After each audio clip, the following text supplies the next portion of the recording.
એક જંગલમાં એક શિયાળ અને એક સારસ રહેતા હતા.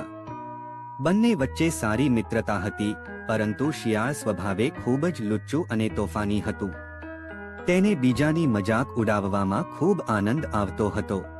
એક દિવસ શિયાળે વિચાર્યું કે લાવ આજે સારસની મજાક ઉડાવું.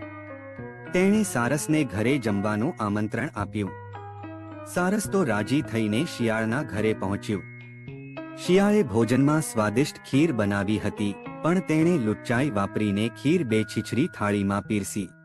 શિયાળ તો પોતાની જીભથી ફટાફટ ખીર ચાટવા લાગ્યું, પણ બિચારા સારસની ચાંચ લાંબી હોવાથી તે થાળીમાંથી ખીર ખાઈ શક્યું નહીં.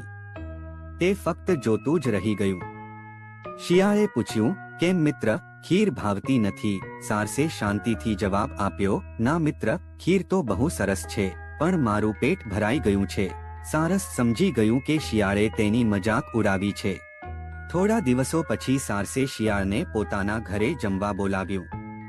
સારસે પણ સ્વાદિષ્ટ ભોજન બનાવ્યું, પણ તેણે આ વખતે ભોજન સાંકડા મોઢાવાળા કુંજામાં પીરસ્યું.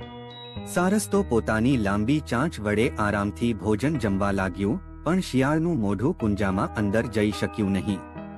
શિયાળ ભૂખ્યું રહી ગયું અને તેને પોતાની ભૂલ સમજાઈ ગઈ.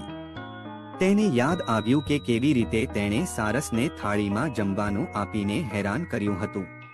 શિયાળે સારસની માફી માંગી અને ત્યાર પછી બંને સાચા મિત્રોની જેમ રહેવા લાગ્યા. જો તમે બીજા સાથે ખરાબ વર્તન કરશો, તો તમારી સાથે પણ તેવું જ થશે.